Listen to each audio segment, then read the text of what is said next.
कि हमारे पास डेटा सेट, इनको वेरिएबल्स कहेंगे। Province is a variable, gender is a variable, age is a variable, religion is a variable. और ये जो 25 हैं ये केसेस कहलाएंगे। रिस्पोंडेंट कह लें, कितने लोगों का डेटा सेट है। हर जो वेरिएबल है उसकी मैंने डिस्क्रिप्शन नीचे लिखी हुई है। SPSS में फर्स्ट वेरिएबल को आप डिक्लेयर करेंगे, उसका नाम होगा ID. Label information, identification number of respondent, जो लेबल में आपने लिखना है, इसकी कोई वैल्यूज़ नहीं है। और मैयर इसकी नॉमिनल इसलिए होगी कि आप ये नहीं कहेंगे कि जिसका ID 1 है वो सबसे बेहतर है, जिसका ID 2 है वो उसके बाद परफॉर्म। भाई ऑर्डर किस तरह से तो नहीं, आप ऑर्डर किसी हाइट पर होता है, वेट पर होता है, मार्क्स का होता है, तो किस हिसाब से ऑर्डर है, ये तो ऑर्डरिंग नहीं है। तो इसलिए मैंने उसकी स्केल नॉमिनल रखी। प्रोविंस का जो वेरिएबल है, पर्टिकुलरली इस डेटा सेट में मैंने सिर्फ 2 प्रोविंसेस का डेटा लिया है। ये डेटा सेट जो इस वक्त है ये एक्चुअल नहीं है, ये एक डमी डेटा सेट क्रिएट किया गया है। ये हम एक लाहौर में एक वर्कशॉप थी और उस वर्कशॉप में एक्चुअली प्रोविंस है, वो प्रोविंस 2 सिर्फ प्रोविंसेस से लिया गया है, पंजाब और सिंध। 2 ऑप्शन थी, एक आंसर देगा ना रिस्पोंडेंट, या पंजाब उसका प्रोविंस होगा या वो सिंध होगा। तो इसलिए उसकी वैल्यूज़ आगे मैंने मेंशन की हुई हैं कि 1 for Punjab and 2 for Sindh. Punjab और सिंध ये कैटेगरीज हैं, इनमें ऑर्डर है, which one is the best one, no. इसलिए इसकी जो आगे मैयर मैंने लिख दी है वो नॉमिनल मैयर है। Gender male female nominal measure. Age का वेरिएबल है, एज ऑफ रिस्पोंडेंट वो स्केल में मेंशन किया गया है कि ये स्केल में है। रिलीजन मुस्लिम नॉन मुस्लिम, यानी कि 2 ही बस मैंने कैटेगरीज ली हैं। फादर ऑक्यूपेशन, कि वो जो लोग थे रिस्पोंडेंट थे उनसे मैंने पूछा कि उनके फादर की ऑक्यूपेशन क्या है, government job, private job, business, jobless. अच्छा, आगे जो मैंने मेंशन किया है ऑर्डिनल स्केल, ये रॉन्ग है, ये ठीक नहीं है। कैटेगरीज है ना, government job, private job, business और जॉबलेस। तो क्या आप इसको ऑर्डर कर सकते हो कि जी गवर्नमेंट जॉब जो होती है वो सबसे बेहतर होती है, इसके बाद प्राइवेट जॉब आती है, इसके बाद बिजनेस जॉबलेस। तो आगे जो है वो ठीक नहीं लिखा हुआ। ऑर्डिनल स्केल जो है वो ठीक तरह से मेंशन नहीं है, आपने इसको ठीक करना है, ठीक है ना। ये ठीक नहीं है, आप इसको जो है वो मेंशन करेंगे कि ये नॉमिनल स्केल होनी चाहिए, it should be a nominal scale. Facilities, conveyance, drinking water, toilet facility at home. Respondent से पूछा था, क्योंकि रूरल अर्बन एरिया से वो लोग थे, उनसे पूछा था कि जी आपके पास क्या कन्वेंस की फैसिलिटी अवेलेबल है कि नहीं है। फिर पूछा कि घर में ड्रिंकिंग वाटर उनको अवेलेबल है या नहीं है, हर गांव के बहुत सारे लोगों में नहीं होगा। क्या उनके घर में टॉयलेट की फैसिलिटी अवेलेबल है या नहीं, और आंसर मिलेंगे येस नो। लेकिन ये कैटेगरीज में आंसर है ना, येस नो, तो ये नॉमिनल है। आप ये नहीं कह सकते यस कैटेगरी अच्छी होती है और नो कैटेगरी जो होती है वो डेड। तो मैंने जो ऊपर वेरिएबल्स डिक्लेयर किए हुए हैं, सब के सब वेरिएबल्स की डिस्क्रिप्शन जो है वो मैंने नेक्स्ट पेज पे प्रोवाइड की हुई है कि ये सारी की सारी वेरिएबल्स की डिस्क्रिप्शन जो है वो क्या है।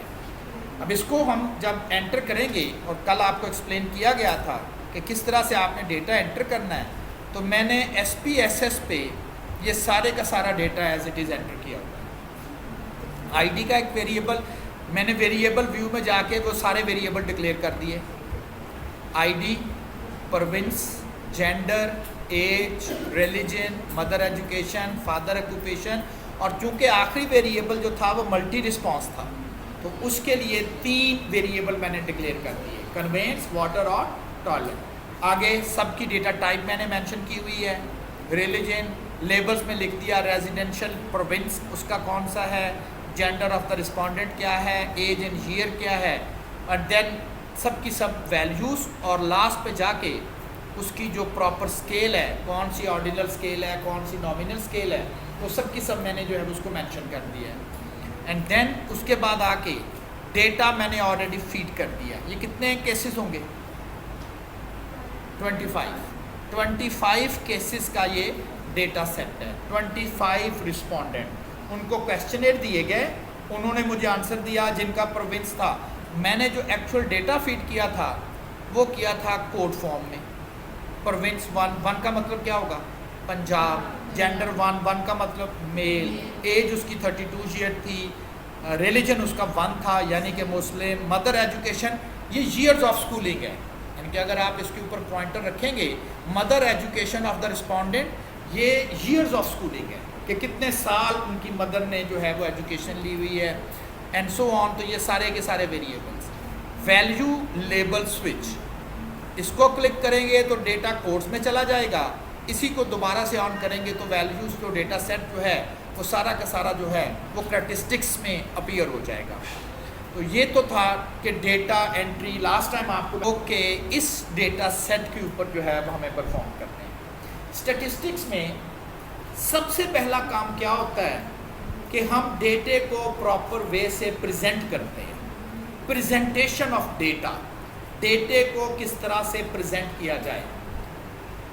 कोई इन्फॉर्मेशन किसी को कम्युनिकेट करनी हो, वो इन्फॉर्मेशन आप प्रॉपर वे से कम्युनिकेट नहीं कर रहे तो हम कहते हैं कुछ पता नहीं चल रहा वो क्या कह रहे हैं। ये डेटा कुछ है, प्रॉपर वे से अगर आप इसे प्रेजेंट करेंगे तब हमें डेटे से बिल्कुल आइडिया हो जाएगा कि कौन सा डेटा सेट जो है वो कितने कितने नंबर्स में आ रहा है। स्टैट 600 का कोर्स पढ़ा, 600 में आपने पहला या दूसरा लेक्चर पढ़ा फ्रीक्वेंसी डिस्ट्रीब्यूशन का, how to make a frequency distribution.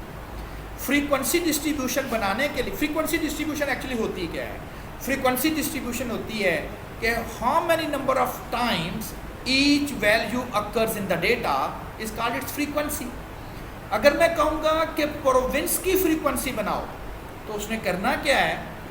Count करना है, 1 कितनी दफ़ा डेटे में आ रहा है, 2 कितनी दफ़ा डेटे में आ रहा है, उसको काउंट करके एक टेबल बना के दे देगा जिसे हम कहेंगे फ्रीक्वेंसी टेबल। तो जो फ्रीक्वेंसी टेबल होता है वो डेटा प्रेजेंटेशन मेथड है। इस मेथड में हम डेटे को प्रेजेंट करेंगे।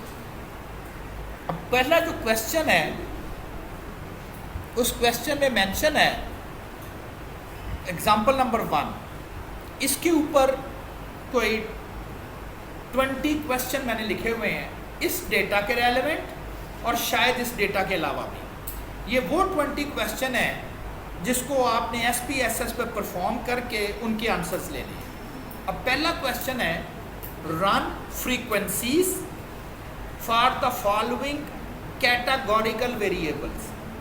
कैटेगोरिकल वेरिएबल्स उन वेरिएबल्स को कहा जाता है जो कैटेगरीज में आए। जेंडर हो गया, रिलीजन हो गया, प्रोविंस हो गया, ये कैटेगोरिकल वेरिएबल्स हैं क्योंकि इनके आंसर्स कैटेगरीज में होंगे।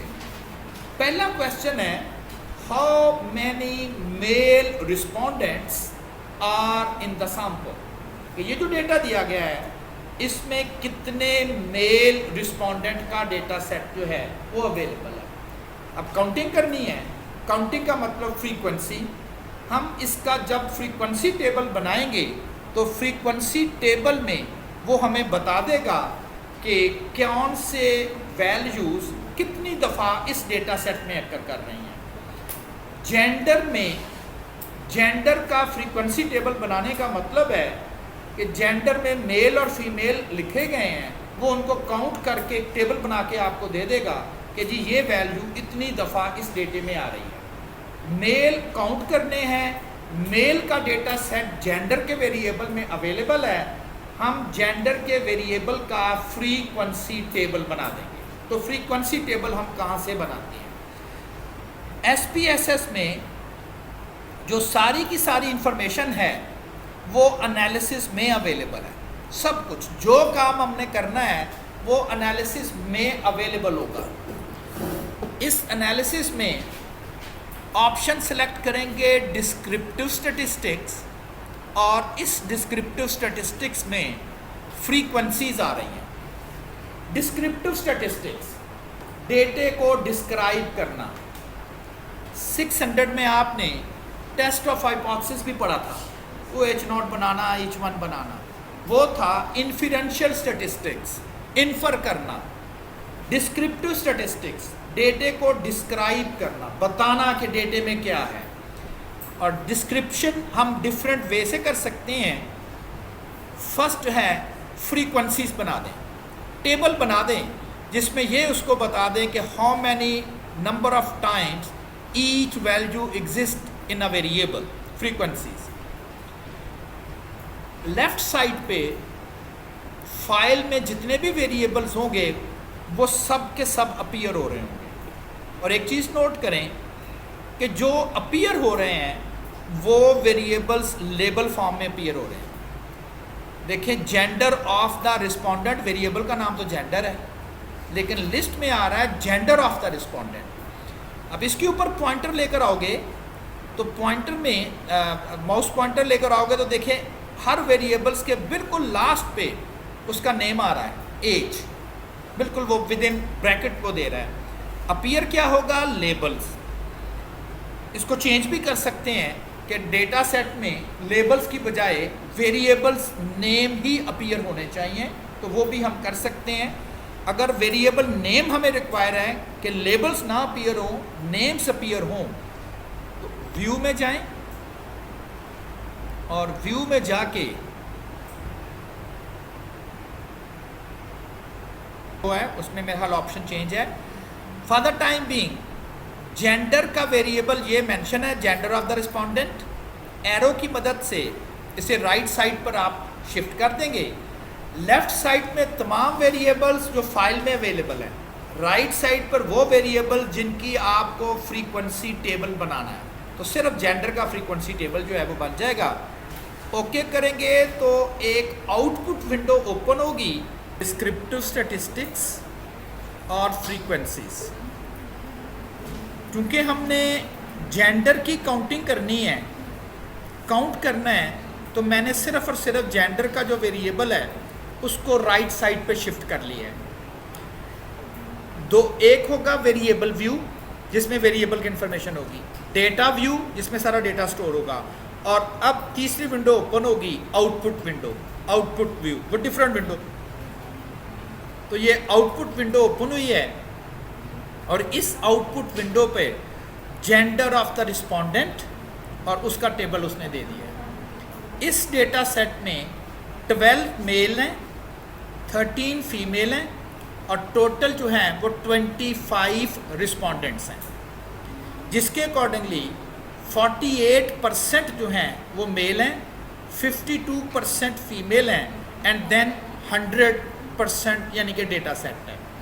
अब जो क्वेश्चन किया जा रहा था कि जिस क्वेश्चन के अकॉर्डिंगली हम देख रहे थे कि कौन सा डेटा सेट जो है वो उसने हमसे क्वेश्चन किया था वर्ड का, कि वर्ड के क्वेश्चन में उसने ये पूछा था कि कितने इसमें मेल रिस्पोंडेंट हैं।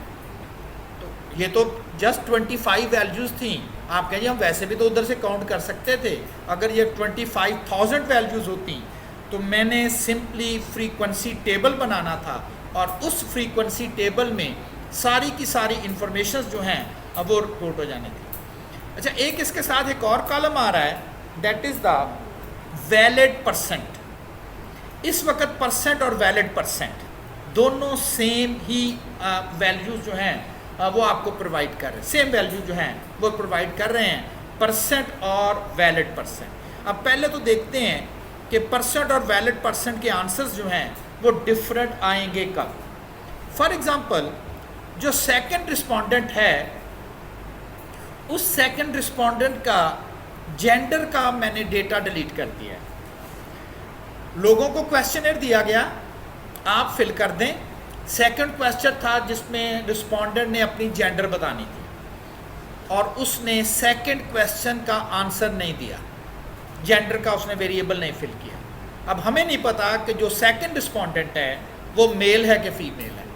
इसे हम कहते हैं मिसिंग डेटा। और कंप्यूटर क्या करता है, जब भी कोई रीडिंग मिसिंग हो तो वो एक डॉट वहाँ पर प्लेस कर देगा। इट मे बी पॉसिबल कि किसी क्वेश्चन का आंसर रिस्पोंडेंट ने आपको प्रोवाइड ना किया हो, तो इसे हम कह देंगे मिसिंग डेटा। अब दोबारा मैं वही काम कर रहा हूँ, फ्रीक्वेंसी टेबल बनाया जा रहा है, लेकिन याद रखना है कि इस वक्त टोटल 25 रिस्पोंडेंट थे और 24 ने डेटा दिया, एक ने डेटा नहीं दिया। और जब आप दोबारा वही एक्शन करेंगे फ्रीक्वेंसी टेबल का, तो अब क्या मैसेज मिलता है? Gender of the respondent, okay. और अब अगर टेबल में देखेंगे, मेल हैं 12, फीमेल हैं 12, टोटल 24 हैं, और एक जो है वो सिस्टम मिसिंग है। समझ रहे हैं ना, सिस्टम मिसिंग। एक डेटा ऐसा है जिसका रिस्पोंडेंट ने आंसर नहीं दिया हुआ, इसे हम कहते हैं सिस्टम मिसिंग। 48% मेल हैं, जो कि 24 में से 12 मेल हैं। 48% फीमेल्स हैं, जो कि 24 में से 12 फीमेल हैं। ये 4% क्या है? 4% ऑब्जर्वेशन इस डेटे में मिसिंग है। 25 में से एक ऑब्जर्वेशन मिस हो तो वो 4% बनता है। अब वैलिड परसेंटेज तो 50-50 है, लेकिन वैसे परसेंटेज 48 और 48 है। इसमें अब डिफरेंस क्यों है कि वैलिड 50-50 क्यों आ रहा है और वैसे ऑब्जर्वेशन जो है वो डिफरेंट क्यों? उसमें अगर आप देखते हो 12 डिवाइडेड बाय 25 मल्टीप्लाई बाय 100, 48 आ जाएगा। 13 डिवाइडेड बाय 25 मल्टीप्लाई बाय 100, ये 52 आ जाएगा। दूसरा जो टेबल है, इस टेबल में मैंने एक डेटा मिस कर दिया था। ये 48 कैसे आया है? 48 इसलिए आया है 12 डिवाइडेड बाय 25, सब डेटा उसने लिया, मल्टीप्लाई बाय 100 तो वो 48 बनता है। 12 डिवाइडेड बाय 25 मल्टीप्लाई बाय 100 वो 48 बनता है। ये परसेंटेज ठीक नहीं है, क्योंकि उसने डिवाइज़र किया हुआ है 12 मेल डिवाइडेड बाय 25। होना क्या चाहिए? डेटा आपके पास टोटल 24 रिस्पोंडेंट का है, 25 का नहीं है, क्योंकि एक मिसिंग भी तो है ना।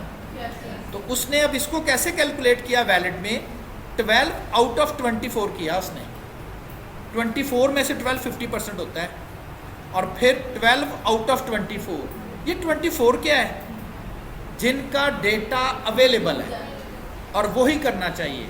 अक्सर लोग इसको रॉन्ग करते हैं कि डेटा अवेलेबल नहीं होता तो हम कह देते हैं जी चूँकि इसका डेटा अवेलेबल नहीं है तो इसका मतलब ये मेल नहीं है, बाकी मेल काउंट कर लें, तो गलत है। तो वैलिड परसेंटेज और परसेंटेज में यही डिफरेंस है। वर्ड की विंडो में वापस डेटा विंडो में जाएंगे, आइकन पर रखेंगे, एक आउटपुट विंडो है, एक डेटा विंडो है। आप डेटा विंडो पर दोबारा आ जाएंगे। यहाँ पर जाके मैं डेटा पूरा कर रहा हूँ।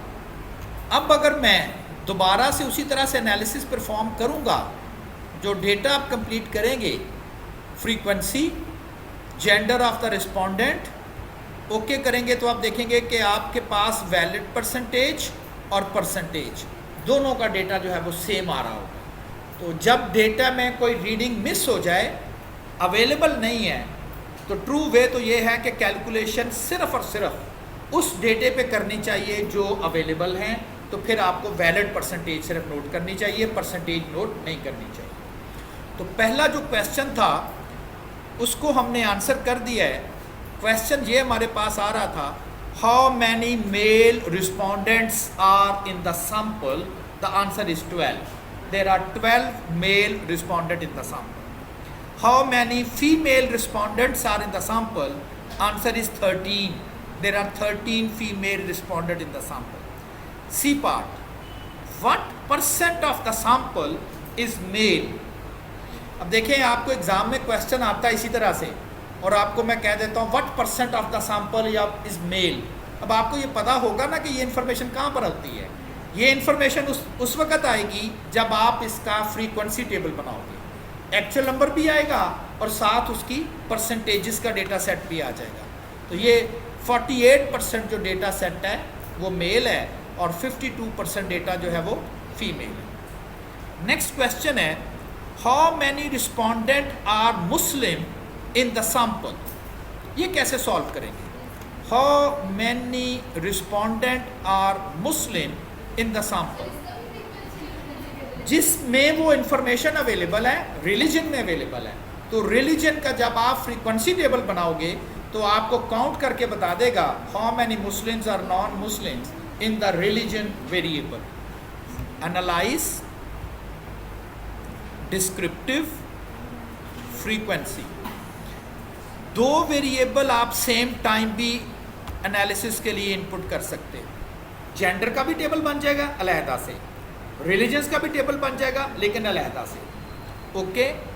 और जो आउटपुट में पहले टेबल बन चुके हैं वो ओवरराइट नहीं होंगे, आउटपुट अपेंड होती जाएगी, हर नई आउटपुट उसके नीचे आती जाएगी। लेफ्ट साइड पे जितने भी एनालिसिस के टेबल्स हैं उनकी डिटेल सारी की सारी लेफ्ट साइड पर भी आ रही है। सबसे पहले मैंने टेबल बनाया था फ्रीक्वेंसी का, ये वाला, आप इसे क्लिक करेंगे आप उस टेबल पर पहुंच जाओगे। फिर मैंने दोबारा फ्रीक्वेंसी का टेबल बनाया, आप उस पर आ गए। थर्ड फ्रीक्वेंसी टेबल बनाया, उस पर आ गए। फोर्थ फ्रीक्वेंसी टेबल बनाया तो उसके ऊपर आपको डायरेक्ट वो लेके जाएगा। तो जो लेफ़्ट साइड की ऑप्शन है वो सब की सब आपको डिटेल प्रोवाइड कर रही है कि जिस भी आउटपुट पर आपको डायरेक्टली जाना हो उस आउटपुट को आप क्लिक करोगे तो डायरेक्टली आपको उस आउटपुट पे जो है वो ले जाएगा। इस टेबल को ऑब्जर्व करें, 19 are Muslim which is 76%, 6 are non Muslim which is 24%, and there is no missing observation in this variable. सब के सब रिस्पोंडेंट का डेटा सेट जो है वो इस वेरिएबल में जो है वो अवेलेबल है। तो फ्रीक्वेंसी टेबल दो इन्फॉर्मेशन देता है, एक्चुअल नंबर्स और देन उसकी परसेंटेज फॉर्म में भी वो इन्फॉर्मेशन जो है वो मिल जाएगी। तो इट मीन्स कि हमारे पास जो क्वेश्चंस हैं उन क्वेश्चंस को हम ऑब्जर्व कर सकते हैं। नेक्स्ट वन है how many respondent came from Punjab province. How many respondent from Punjab. Again analysis, descriptive, frequency और देन इस दफ़ा रेजिडेंशियल प्रोविंस का भी। अब चूँकि मुझे ये वेरिएबल्स बार बार रिक्वायर नहीं है तो मैं इसको अपनी लिस्ट से एक्सक्लूड कर रहा हूँ और सिर्फ रेजिडेंशियल प्रोविंस का वेरिएबल जो है वो आ जाएगा। तो पंजाब से 13 रिस्पोंडेंट जो हैं वो पंजाब से हैं। ये सिर्फ 25 वैल्यूज़ का डेटा सेट है। फ़र्ज़ करें ये गवर्नमेंट के पास ही ये डेटा अवेलेबल हो जिसमें प्रोविंसेस में रिस्पोंडेंट हो, तो एक फ़ौरन रिपोर्ट आपको कही जा रही है कि जी पंजाब के कितने लोग हैं इस डेटा में, तो आप फ्रीक्वेंसी टेबल बनाओगे और फ़ौरन उसको रिस्पांस करोगे कि इतने लोग जो हैं वो पंजाब प्रोविंस से जो हैं वो इस टेबल में आ रहे हैं। डेटा प्रेजेंट करने का एक ग्राफ, मुख्तलफ वे हैं ग्राफ में जाने के लिए, लेकिन हम यूज़ करेंगे legacy dialogues. Graph, legacy dialogues, और इसमें जितने भी पॉसिबल ग्राफ्स हैं वो सब के सब अपीयर हो जाएंगे। उसमें से बार ग्राफ सेलेक्ट करेंगे चूँकि हमने बार बनानी है। 3 ऑप्शन दे रहा है, simple bar chart, clustered bar chart. Routine में मल्टीपल बोलते हैं, SPSS उसे लफ्ज़ क्लस्टर्ड लिखता है।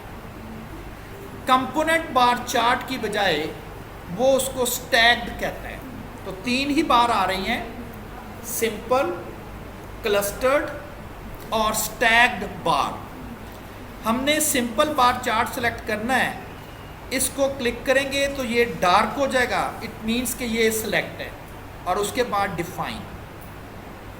सिंपल बार चार्ट ड्रॉ करने के लिए वो हमसे कुछ इंफॉर्मेशन रिक्वायर कर रहा है। क्योंकि हमने जेंडर ऑफ द रिस्पोंडेंट इसका डेटा ड्रॉ करना है, इसको कहते हैं कि एक्स एक्सिस पे क्या लेना है, जेंडर। तो इस जेंडर को आप क्लिक करेंगे और कैटेगरी एक्सिस पे आप लिख देंगे, यानी कि जो कैटेगरी एक्सिस से मुराद है एक्स एक्सिस। एक्स एक्सिस पर आपने जेंडर लिखना है ताकि मेल और फीमेल आ जाएं। अब वाई एक्सिस पे क्या आएगा, वो रेडियो बटन ऑप्शंस हैं। यहाँ से क्लिक कर दिया मैंने, नंबर ऑफ केसेस। केसेस का मतलब है हाउ मैनी। एक्स एक्सिस पर आगे जेंडर, मेल फीमेल, और वाई एक्सिस पर आगे केसेस, हाउ मैनी। तो यानी कि वाई एक्सिस का डेटा नहीं हमने लिखना, वो रेडियो बटन ऑप्शन से ही आपको चेक करना है। उसके बाद ओके कर देंगे तो स्क्रीन पे ग्राफ अपीयर हो जाएगा, मेल एंड फीमेल। इसकी जो विड्थ है वो बेसिकली उसने ऑटोमेटिकली इसकी विड्थ एडजस्ट की हुई है, लेकिन जो इसकी हाइट होगी कि इसमें कितनी डेटा वैल्यूज़ हैं, ये डेटा वैल्यूज़ आ रही हैं काउंट की फॉर्म में, हाउ मैनी। कहाँ से मैंने इसको ग्राफ को ड्रॉ किया है, graph, legacy dialogue, bar, simple bar, define. X axis पे जिस वेरिएबल्स को रखना है उसको हम कह देंगे कैटेगरी एक्सिस, और वाई एक्सिस पे क्या आपको प्लेस करना है वो यहाँ से आप लोग रिप्रेजेंट करोगे। फॉर एग्जांपल वाई एक्सिस पे मैं परसेंटेज केसेस रख देता हूँ, यानी कि एक्चुअल डेटा नहीं रखना वाई एक्सिस पे, उनकी मैंने परसेंटेजेस रखनी है। तो यहाँ पर मैंने कह दिया परसेंटेजेस को वाई एक्सिस पे ले लें। ओके करेंगे, ऑब्वियसली ग्राफ पैटर्न तो वही होगा, लेकिन देखें इस दफ़ा वाई एक्सिस पे परसेंटेजेस आ रही हैं, जबकि पहले जो वाई एक्सिस पर आ रहा था वो काउंट आ रही थी, हाउ मैनी। और अब जो वाई एक्सिस पर आ रहा है वो परसेंटेजेस की फॉर्म में डेटा सेट आ रहा है। तो सिंपल बार चार्ट उस वक्त ड्रॉ किया जाएगा जब प्रेजेंट करने के लिए सिर्फ और सिर्फ एक करैक्टरिस्टिक होगा, सिर्फ एक करैक्टरिस्टिक। अच्छा, ये जो आउटपुट है आपने SPSS पे जनरेट कर ली, और आज जितनी आउटपुट मैंने की थी सब की सब आउटपुट जो है वो वहाँ पर अवेलेबल है। इस आउटपुट को लेट्स सपोज मैं वर्ड पे लेके जाना चाहता हूँ, MS वर्ड में मैं इस आउटपुट को लेके जाना चाहता हूँ। जिस आउटपुट को आपने MS वर्ड में लेके जाना है उसके ऊपर पॉइंटर रखेंगे और क्लिक करेंगे, रेड एरो इंडिकेट कर रहा है कि इस वक्त आपने ये टेबल सेलेक्ट कर लिया है। इस टेबल सेलेक्ट करने के बाद राइट क्लिक करें और इस टेबल को एक्सपोर्ट कर दें। टेबल सेलेक्ट किया, उसके ऊपर क्लिक किया, राइट एरो आ गया, रेड एरो आ गया जो इंडिकेट कर रहा है कि this table has been selected. Right arrow करें, राइट बटन क्लिक करोगे, एक्सपोर्ट की ऑप्शन आ जाएगी। उस एक्सपोर्ट की ऑप्शन को जब आप क्लिक करोगे तो सबसे पहला क्वेश्चन वो क्या आपसे कर रहा है कि जिस ऑब्जेक्ट को यानी कि टेबल को आपने सेलेक्ट किया है, क्या सिर्फ वही एक्सपोर्ट करना है या जो स्क्रीन पर नज़र आ रहे थे 2-3 टेबल उनको एक्सपोर्ट करना है, या आउटपुट विंडो में जितना कुछ आ रहा है वो सबको ही एक्सपोर्ट करना है। आउटपुट में हमें नज़र तो शायद इस वक्त 2 टेबल आ रहे हैं, क्योंकि मैं स्क्रॉल करके बाकी टेबल देख सकता हूँ, तो आउटपुट में हो सकता है 10 टेबल हों, 10 के 10 एक्सपोर्ट करने हैं, या एक पेज पे जो नज़र आ रहे हैं वो एक्सपोर्ट करने हैं, या सिलेक्टेड। तो लेट्स सपोज मैं सिर्फ और सिर्फ सिलेक्टेड टेबल को ही एक्सपोर्ट करना चाह रहा हूँ। किस में एक्सपोर्ट करना है? जो टेक्स्ट डॉक्यूमेंट होता है उसकी एक्सटेंशन होती है DOC डॉक्यूमेंट, जो टेक्स्ट वर्ड प्रोसेसिंग होती है। हम इसी को PPT में भी ले जा सकते हैं। PPT किसकी एक्सटेंशन होती है? पावर पॉइंट की। हम चूँकि इसको डॉक में लेके जा रहे हैं तो ये वर्ड की एक्सटेंशन है। Selected object MS word file में चला जाएगा, और वो जो फाइल है वो कहाँ पर होगी, ब्राउज़ करके आपने उसकी लोकेशन बतानी है।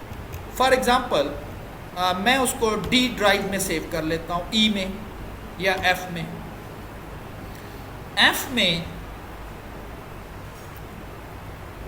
रिज़ल्ट नाम से एक फ़ाइल बनेगी और उसमें सिर्फ और सिर्फ सिलेक्टेड टेबल जो है वो वहाँ पर जाके कॉपी हो जाए, सिलेक्टेड टेबल। इसको सेव कर देंगे एंड देन ओके। तो ये ब्राउज उसने किया और देन वो फाइल वहाँ पर जाके कॉपी हो गई। मैं देखना चाहता हूँ कि जो मैंने आउटपुट सेव की थी क्या वो वहाँ पर अवेलेबल है। तो ये रिज़ल्ट के नाम से ये वर्ड फाइल है, it is not an SPSS file. और इसकी वर्ड फाइल को मैं ओपन करूँगा तो उसमें वो टेबल अवेलेबल है जो कि मैंने उसको SPSS पे बनाया था। तो हम रूटीन में क्या करते हैं, सारा काम कर लेते हैं और जो हमारे रिक्वायर्ड टेबल होते हैं उन टेबल्स को हम क्लिक करके और एक्सपोर्ट कर देते हैं। एडिटिंग कर सकते हो, हमें कोई कॉलम नहीं चाहिए, बिल्कुल अब वर्ड में आ गया है। जो कुछ आप वर्ड में एज इट इज़ कर सकते हैं वही काम सारे का सारा आप इस वर्ड में जो है वो ऑपरेट कर सकते हो। तो टेबल की एडिटिंग भी है, वो सब कुछ तो अच्छी ऑप्शन है। जब आप सब का सब काम कर लेते हो, जो कुछ हमने रिक्वायर होता है उसको सिलेक्ट करके आउटपुट में से हम उसको वर्ड की फाइल में जो है वो भेज देते हैं। ग्राफ हमने बना लिया है, ग्राफ को क्लिक किया, राइट क्लिक किया, एक्सपोर्ट की ऑप्शन पिक की, सिलेक्टेड ऑब्जेक्ट, वर्ड की file, result, okay.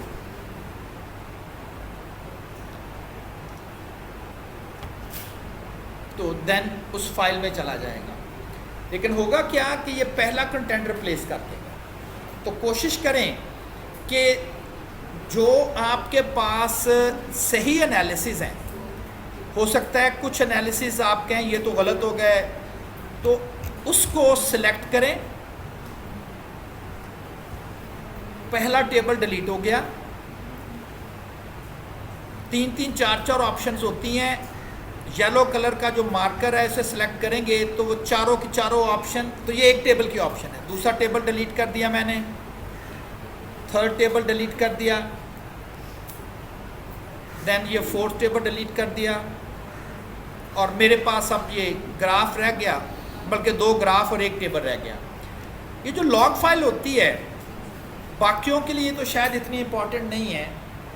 Log file क्या करती है, ये लॉग फाइल है क्या चीज़, जो ऑप्शन मैंने मेन्यू ऑप्शन सेलेक्ट की थी उसकी जो कमांड्स हैं, इसकी बैक पे कमांड चलती है, वो कमांड यहाँ लिख दी गई हैं। ये हमने जब ऐसे SPSS पढ़ा था तो हमने थ्रू कमांड्स पढ़ा था, उस वक़्त ये मेन्यू ऑप्शंस नहीं थी। एक्सपोर्ट और मैंने इस दफ़ा कर दिया ऑल।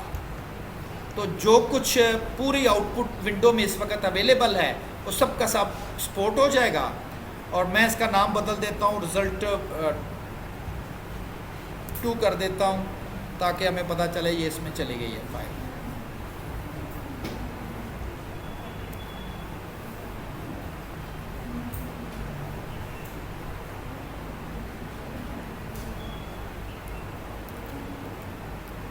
रिज़ल्ट 2 के नाम से।